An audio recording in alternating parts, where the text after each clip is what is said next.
Da, dobro. Dakle, možete mi se kratko predstaviti i reći nešto o vašem putu do svećeništva? Dakle, radi se o jednom putovanju o prilike tih 25 godina.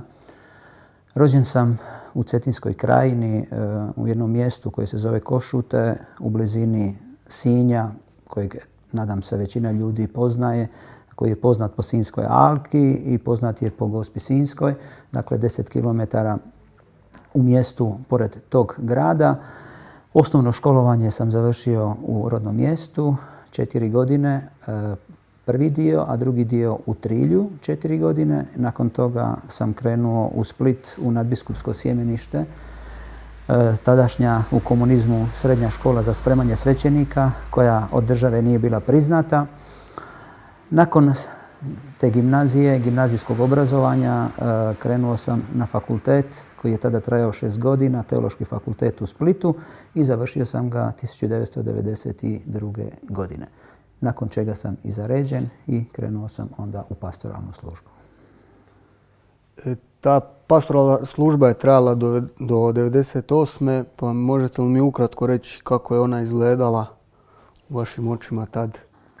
Dakle, tih 6 godina pastoralnog iskustva ukratko mogu sažeti u nekoliko iskustava. Prvo, došao sam sa mislima da sam spreman, a zapravo sam na kraju shvatio da nisam bio dovoljno spreman. I to je ono što mi je na neki način otvorilo nove horizonte, predamnom stavilo nove izazove i nastojao sam kroz 6 godina na savjestan način raditi u toj župi, a radilo se o župi u blizini Trogira.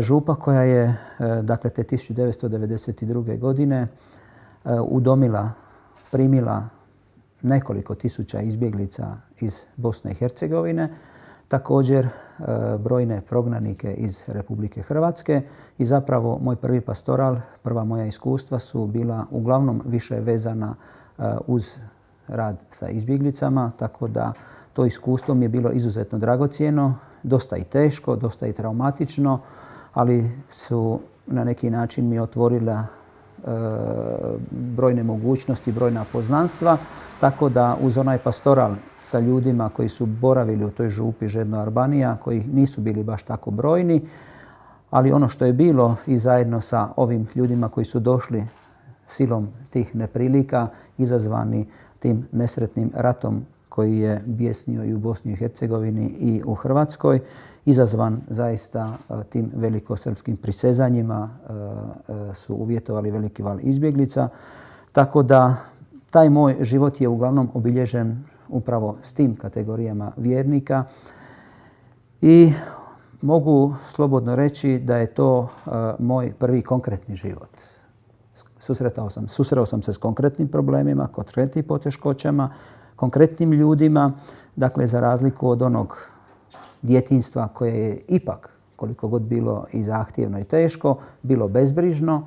Nakon toga prve obveze koje sam imao u sjemeništu i na fakultetu isto tako su bile i teške i izazovne, ali opet još uvijek mladenački dio života, recimo tako bezbrižan. I na kraju sam shvatio da sve to što sam prolazio do tog trenutka zapravo počeo jedan stvarni, konkretni život s konkretnim ljudima, konkretnim problemima, jer vi u trenutku kad vam dođe netko koji je došao sa obitelji bez ičega, vi u tom trenutku naravno nećete mu držati propovjedi, nego ćete prvo otići i omogućiti mu, donijeti mu pokrivače, donijeti mu hranu i najprije ga smjestiti i nakon toga ga uvesti u pastoral. Tako da evo, tih 6 lijepih godina su na neki način bile vezane uz te ljude i Bogu zahvaljujem za te dane jer sam zaista tada shvatio kako se zapravo ljudi prepoznaju u tim teškim trenucima, da zapravo pokaže se onda kakva je stvarna slika ljudi.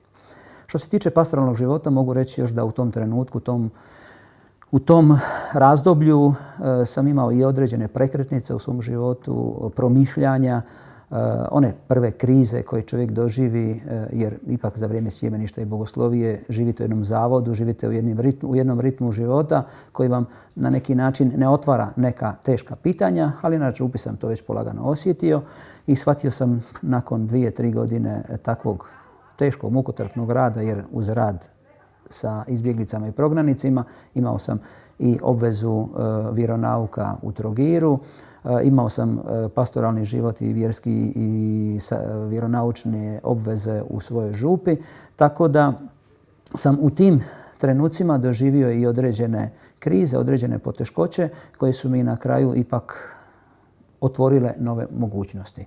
Pa evo, konkretno sjećam se negdje na polovici mog pastoralnog života kad smo obnavljali jednu staru crkvu, jednu vrijednu crkvu Svetoga Mavra na otoku Čiovu, da smo zapravo u tom trenutku jedan vjernik koji je sudjelovao tu u radu oko te crkve mi je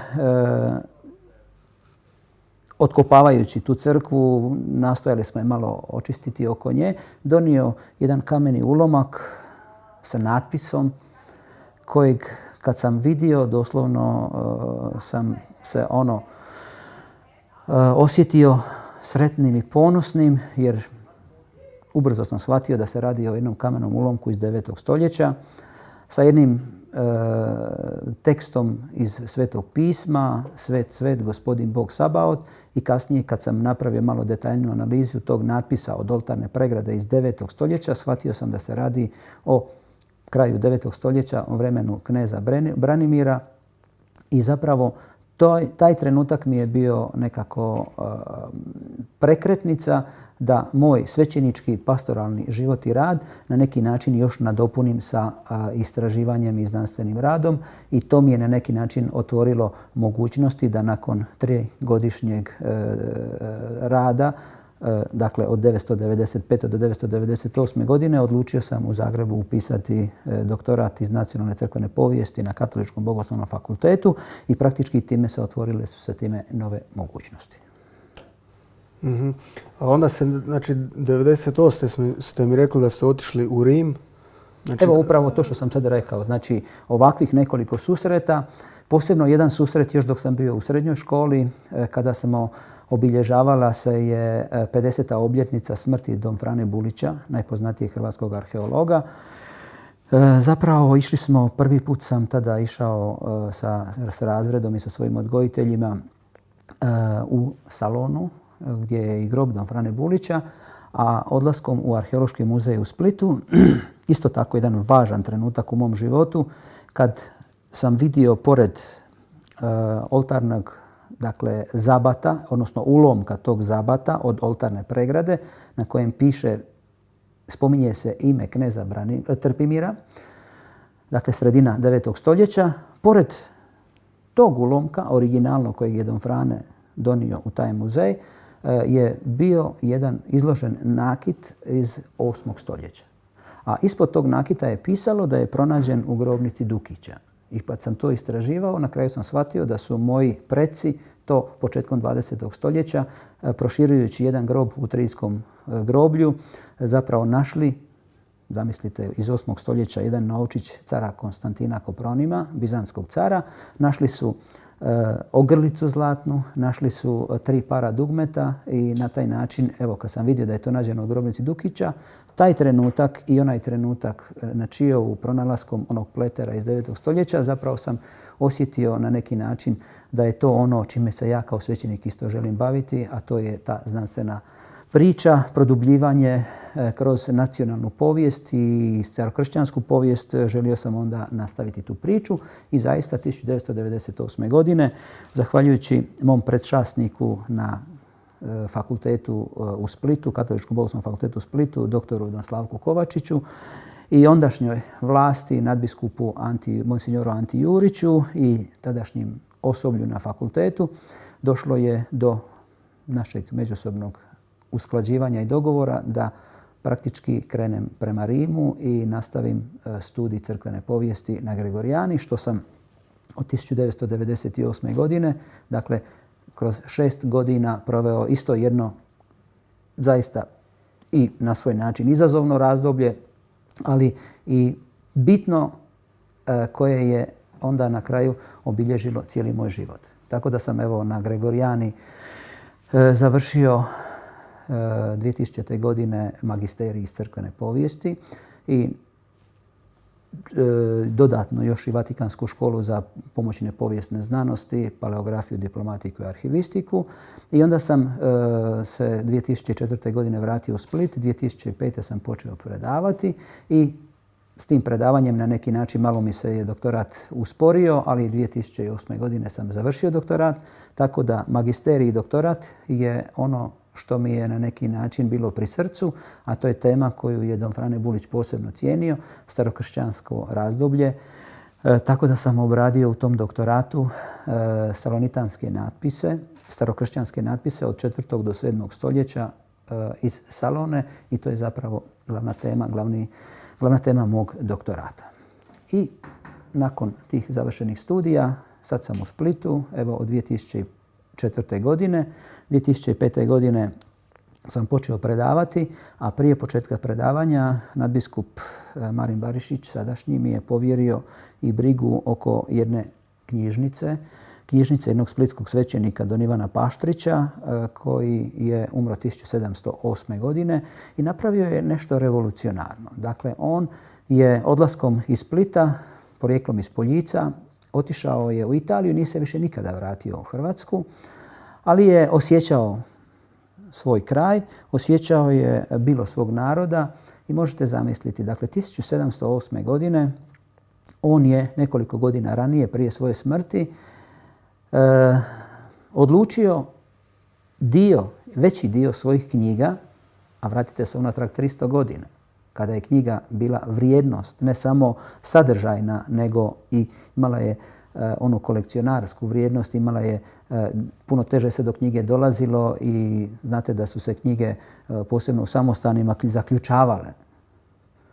Upravo zbog toga što ste imali možda nekoliko primjeraka te knjige. Ali što je on napravio? On je prije svoje smrti nadbiskupskom sjemeništu u Splitu i gradu Splitu, što je jako bitno, i to je bio uvjet darovnice njegove, poklonio 636 knjiga, ako se ne varam, uz uvjet da bude dostupna i klericima, koji u to doba su bili najučeniji ljudi, ali je onda odlučio i da te knjige mogu koristiti i svi ljudi koji znadu čitati i pisati, koji su učeniji u gradu Splitu. I zahvaljujući toj darovnici, dakle, došli smo do jednog važnog podatka da je u tom trenutku on osnovao prvu javnu knjižnicu u Dalmaciji. Dakle, mi smo imali knjižnice u samostanima, imali smo knjižnice u nekim plemenitaškim obiteljima, ali to su ipak na neki način bile otvorene za određeni krug ljudi. On je prvi puta napravio nešto što je bilo ispred svog vremena, da je omogućio i uvjetovao darovnicu upravo tim ugovorom da ona mora biti dostupna. I evo, nadbiskup mi je povjerio brigu oko te knjižnice koju je prije mene uređivalo nekoliko svećenika. Prije mene je bio svećenik don Ivan Banić koji je napravio zaista velike stvari za razvoj i čuvanje te knjižnice. I ja sam uz ovo predavanje, evo već godinama se brinem i za tu knjižnicu. Mislim da je važan podatak da onih 636 knjiga, danas imamo negdje oko 180 knjiga i uskoro bi trebala izići jedna publikacija upravo o tom fondu koji je sačuvan. A što se tiče samog mog akademskog angažmana, dakle već evo 13-14 godina predajem na fakultetu. Imam nekoliko predmeta, dakle predmeta iz crkvene povijesti. Također nekoliko izbornih predmeta koji su mi se činili na neki način važnim. Naime, studirajući u Rimu pohađao sam neke tečajeve iz filma. Na Gregorijani postoji škola za medije, pa svaki tjedan su se održavala razna predavanja i to sam redovito pohađao i tako da sam zavolio i film. I onda sam evo odmah prve godine 2005. uveo i izborni predmet crkva i film. Tako da evo i to od tada do danas držim na tom fakultetu. I ono što mi je isto jako bilo važno pri srcu i što me na neki način malo i odaljilo od tih starovjekovnih tema, a to je pitanje ratova i pitanje žrtava u hrvatskom narodu. posebno pitanje žrtava Drugog svjetskog rata, što mi je sad trenutno najviše u središtu mog zanimanja, jer sam na kraju došao do poraznih činjenica da je zahvaljujući srpskoj propagandi, komunističkoj propagandi, naša povijest zaista krivotvorena, prekrivena. S druge strane se prenaglašavaju uloge ustaškog pokreta koje su nažalost postojale, ali ni izdaleka tako strašne kao što se govori, jer sama činjenica da smo u školama učili o 700.000 žrtava u Jasenovcu da bi danas došli na nekoliko puta manje brojke, i ove su brojke, siguran sam, upitne, tako da imate konkretno na tom popisu ljude koji su, znam, u Cetinskoj krajini ubili partizani, znam da su ih ubili Njemci, znam da su ih ubili Angloamerikanci. A oni se nalaze na popisu Jasenovca. I svaki put kad pošaljemo demante, kad pošaljemo upozorenja njima da su to krivotvorene strane, da su to krivotvorene osobe, odnosno nisu stradale u Jasenovcu, onda se dogodi da praktički te osobe izbrišu, ali se odjednom pojavi onoliko brojeva onoliko osoba koliko smo mi prijavili.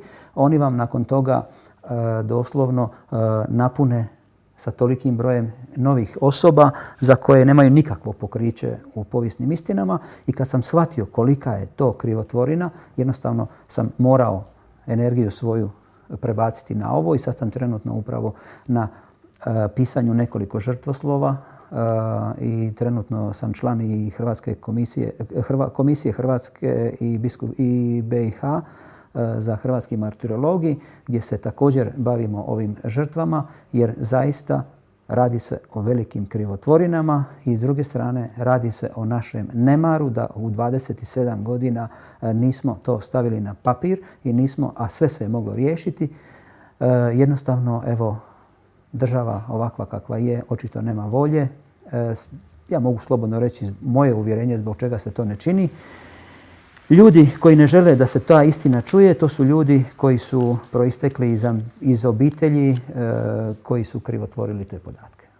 Na ovakav ili na onakav način kojima odgovara takva istina, jer kad vi srušite jednu temeljnu ciglu u jednoj zgradi, onda zgrada se raspada.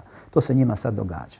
Lagali su o žrtvama, brojne su žrtve prekrivali, posebno žrtve, dakle ne samo na Bleiburgu. Ne zaboravite da je partizanski pokret sustavno likvidirao i civile i vojnike izvan ratnih operacija i za vrijeme rata. Bilo ih je zaista puno i to je u opisu njihove ideologije. Bilo zapravo komunističke ideologije, ne partizanske, nego komunističke, tako da često se može zaista dokazati kako brojni partizani nisu bili svjesni da iza svega stoji komunistička partija i da su uvijek oni zločini, rijetko su se dogodili slučajno, nego je bilo sve isplanirano. Evo, tako da trenutno sada radimo upravo na nekoliko takvih projekata i ja se nadam, evo već su neki rezultati vidljivi, da će ih biti i još. Dakle, i izvan fakulteta ste vrlo angažirani. Možete mi par riječi reći o tom angažmanu? Što se tiče mog izvan akademskog angažmana, dakle on je isto također ima svoju povijest. Naravno, kao profesor na fakultetu, sa onim aktivnostima, sa onim obvezama koje imate tamo, ode vam jedan dobar dio energije na to i zapravo glavni dio ide tamo. Ali tijekom studija, tijekom susreta s ljudima, putovanja po svijetu sam zaključio zapravo da u našoj novonastaloj Hrvatskoj postoje određene poteškoće koje zapravo možda nismo očekivali da će biti. Jer 90. godina kad se urušio jedan sustav, dakle ja obično volim reći urušio, on se nije srušio, on se samo urušio i njegova snaga je i dalje vidljiva u Republici Hrvatskoj 20 godina nakon njegovog urušavanja. Sam shvatio da smo došli doslovno do određenih novih izazova i moramo u novonastalim okolnostima djelovati. A to znači, cilj nam je jasan. Želimo promovirati vrijednosti koje Hrvatska ima. Vrijednosti koje su utkane u taj naš narod, znači i naša baština. Ja se naravno ne bavim ekonomijom, pa ne mogu o tome pričati, ali ono što me zanima to je naša baština koju zaista i naša prošlost koja je mislim, usudio bi se reći kao i prošlo svakog drugog naroda. Dakle, nismo mi ništa posebno propatili više od drugih naroda. Svatko vidi svoju bol i svoje perspektive. Tako i mi Hrvati koji put volimo kukati da je to narod koji je kao maltene židovski narod propatio. Ja ne bi se usudio reći ni za židovski narod da je on nešto posebno propatio. Naravno, ako isključimo i holokaust koji je, nažalost, bio takav kakav je bio. Ali, dakle, taj hrvatski narod ima svoje poteškoće i probleme. Ali ono što mi se činilo jako bitnim, da uz sve ove obveze koje imam na fakultetu, uz sve pastoralne aktivnosti, dakle svake nedjelje odlazim na ispomoć u neke župe, shvatio sam da moram tražiti neke nove načine djelovanja, pa sam došao do zaključka da kao svećenik osnujem i civilnu udrugu koja ima svoj plan, programe, svoj statut, odgovara i poreznim institucijama, odgovara i državnim institucijama za svoj rad.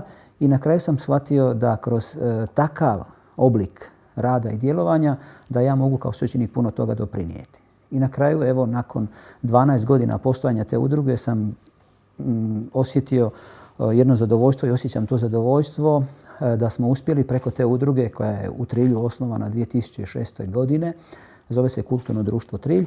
Mi smo uspjeli kroz to vrijeme napraviti, objaviti 28 knjiga. Dakle, u 12 godina nešto što u cijeloj povijesti tog kraja nije se dogodilo. Zapravo, vrlo malo je bilo, gotovo 1 ili 2 knjige u cijeloj povijesti tog kraja. I shvatio sam da je u konačnici u Hrvatskoj nije kriza novca, nije kriza ekonomska. Ona je u određenom načinu kriza, ali zapravo najveća kriza koja se dogodila i događa se i Europi i hrvatskom narodu, to je kriza duha. To je ono što ljudi koji puta doživljavaju onako, podsmijavaju se kad ne čuju tako nešto, ali vjerujte mi, kako drugačije razumjeti da čovjek ispred vas bez problema danas će sjesti u gostionicu, u kafić i potrošiti za ručak, za večeru 300, 400 ili 500 kuna. Kad mu donesete knjigu koja je stvarana godinama i govori o njegovoj prošlosti, govori o njegovim korijenima, govori o vrijednostima koje su tu nastajale i kažete mu da ta knjiga košta 100, 200 ili 300 kuna, problem je kao to je skupo. Ja sam na tom primjeru shvatio da zapravo je pitanje vrijednosti. Dakle, pitanje vrijednosti. Nije to u konačnici nešto što bi na neki način sada u tom određenom trenutku doslovno došli smo do onog razotkrivanja da je ključni problem što ljudi ne shvaćaju da kroz pismenost, kroz određene vrijednosti obiteljske, nacionalne, pa ako hoćete europske, svjetske, koje su tekovina ovog suvremenog svijeta, kojih mi imamo, zaista ih imamo, ali očito smo se upregli u kolo te zabave, tog svijeta koji ide sve više prema površini, a mi na neki način se počimamo sramiti te svoje baštine. Ili što je još opasnije, dogodilo se to da, kao u komunizmu, se nije toliko moglo pričati o nacionalnoj baštini, govorilo se o ideji bratstva i jedinstva, u tom kontekstu se moglo puno toga više govoriti, ali ne isticati nacionalnu priču.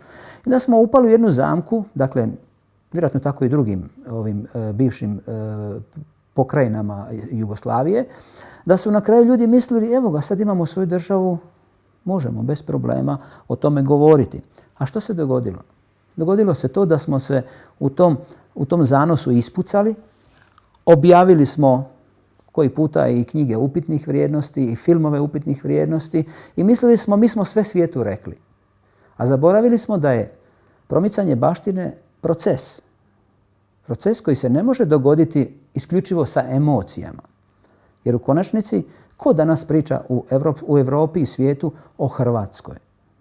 Dakle, ovaj rad sa udrugom mi se na neki način pokazao jako vrijednim i korisnim i meni je jako puno pomogao da kao svećenik mogu u društvu biti prisutan.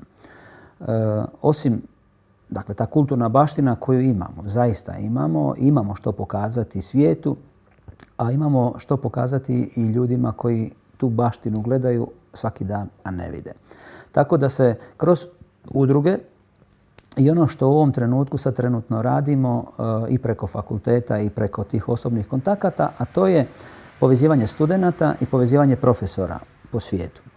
Konkretno, evo, Sinjska alka je manifestacija koja preko 300 godina se održava i jedna manifestacija koja više nije isključivo lokalna karaktera, nije to više samo priča Sinja, nije to više priča Cetinske krajine, zapravo nije više ni priča samo Hrvatske. To je postala europska i svjetska baština priznavanjem UNESCO-a.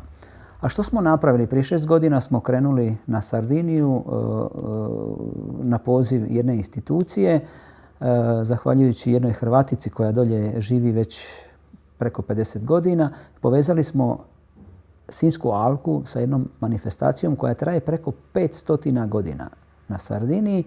I evo, kroz 6 godina toliko sam osjetio ponos da u toj njihovoj povorci, dakle oni isto gađaju u zvijezdu, oni imaju uz to gađanje u zvijezdu imaju još 2 važna obreda, da onaj koji upravlja cijelom povorkom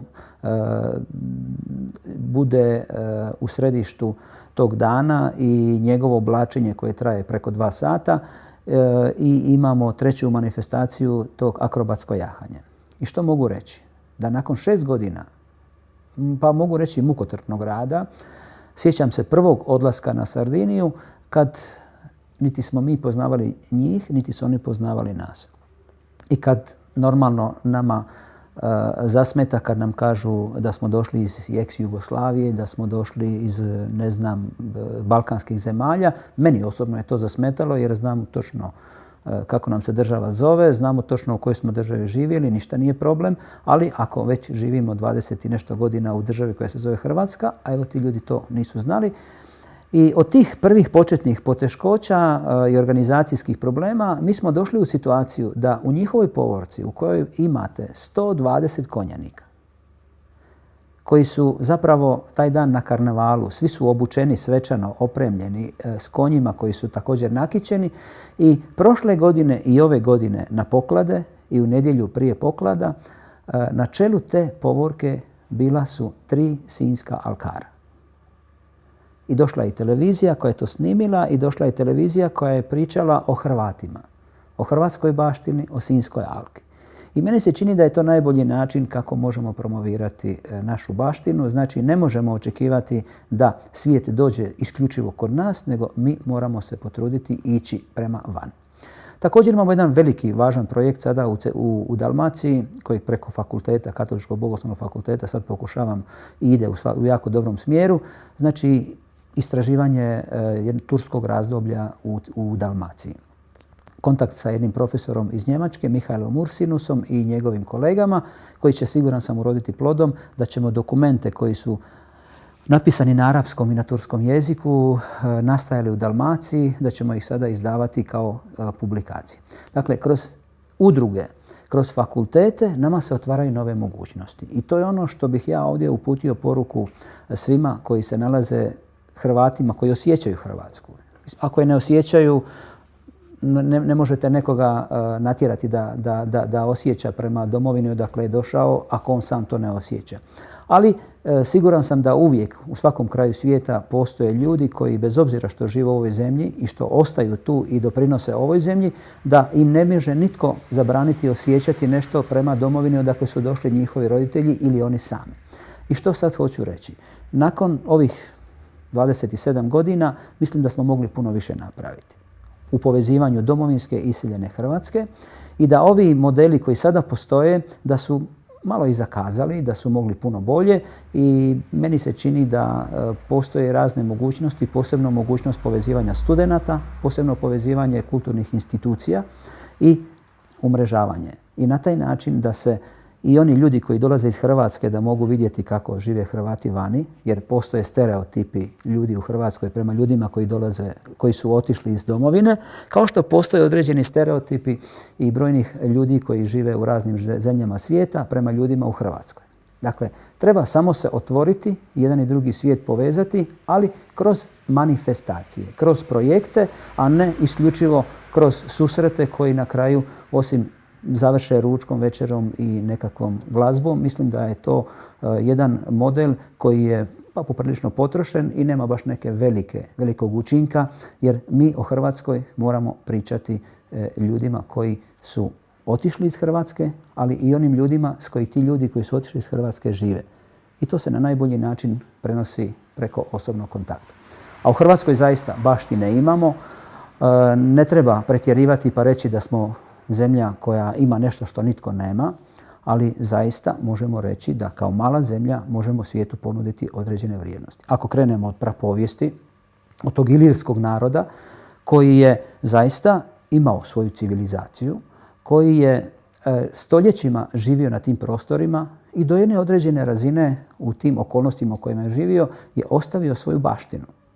Pa onda dolaskom Rimljana koji su ih podjarmili, koji su od njih isto tako napravili narod koji je na kraju izgubio svoju slobodu, ali sve ono što su kasnije Rimljani ostavili na tom prostoru današnje Hrvatske zaista je na razini svjetske baštine.